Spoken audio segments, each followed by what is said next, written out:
jadi tidak ada pelatihan lagi. Nah itu ya, kalau di magang kan biasanya teman-teman itu harus pelatihan dulu sebelum berangkat. Nah yang di Tokute Kino ini tidak perlu melakukan pelatihan. Jadi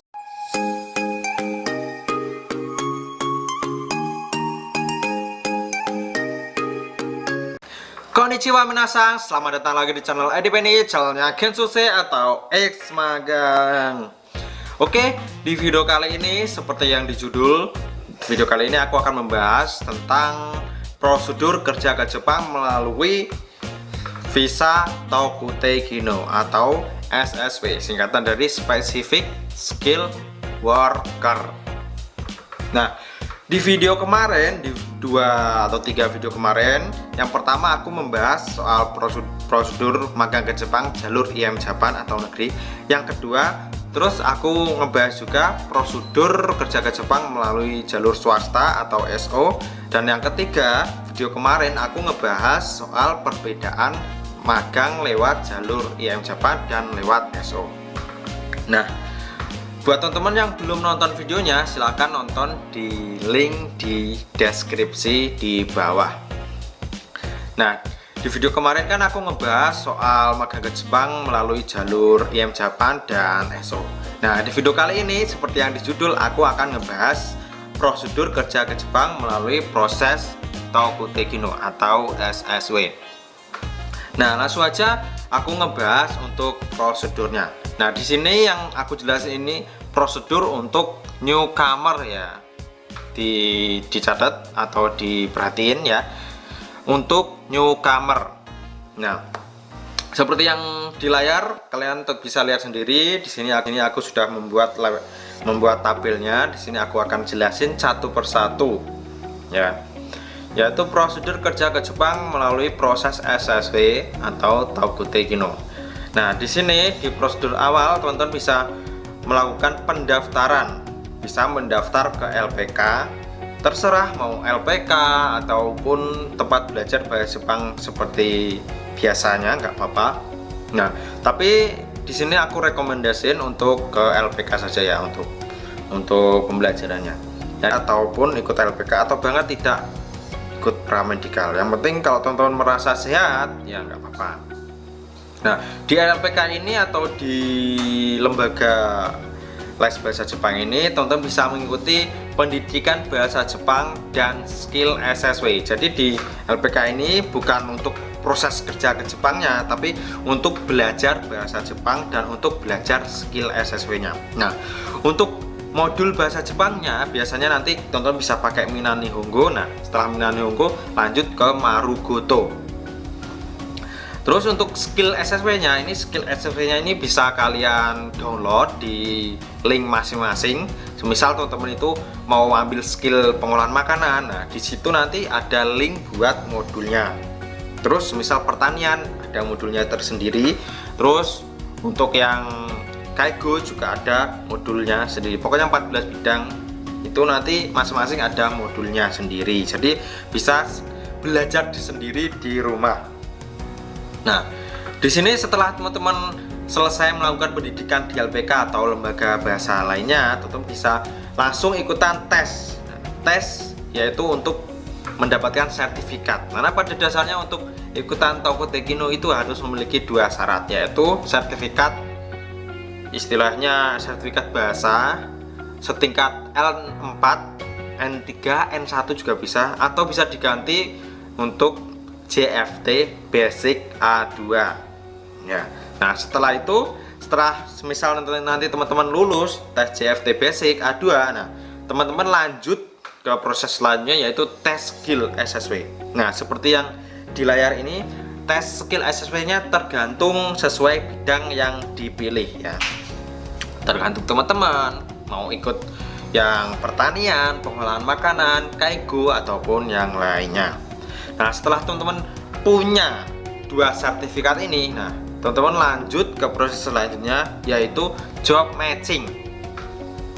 Nah, di job matching ini teman-teman bisa mencari perusahaan sesuai bidang yang dipilih. Nah, jadi semisal tadi teman-teman mengikuti tes skill pengolahan makanan, jadi teman-teman masuk ke perusahaan di bidang pengolahan makanan.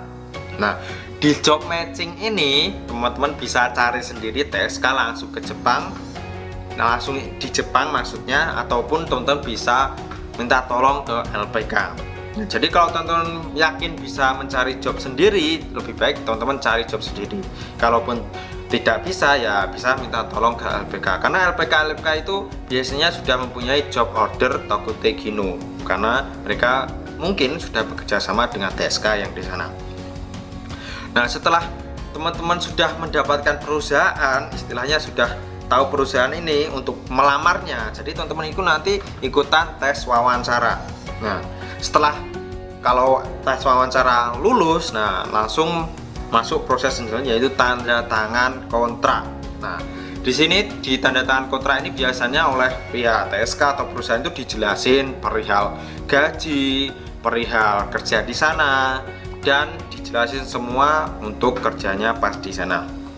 Nah, setelah tanda tangan kontrak ini biasanya teman-teman itu melaksanakan medical check up.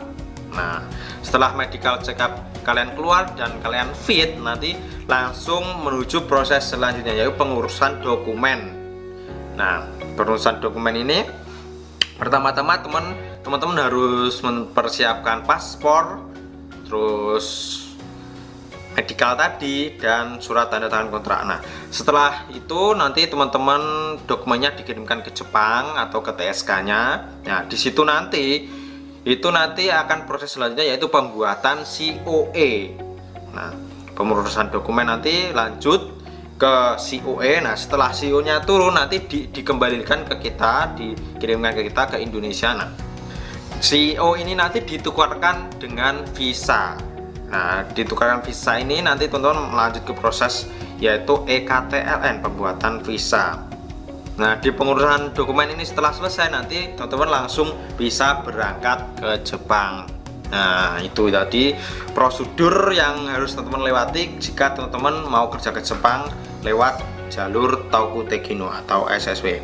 Nah, di tabel ini tidak ada pelatihan kayak pelatihan bahasa di daerah kayak magang ya, karena pada dasarnya Tokute Gino ini, yaitu specific skill worker ini, pada dasarnya hanya untuk mereka-mereka yang sudah siap bekerja di Jepang. Nah, kalau visa magang kan istilahnya belajar sambil kerja. Nah, di visa Tokute Gino ini visa untuk khusus kerja, jadi tidak ada pelatihan lagi.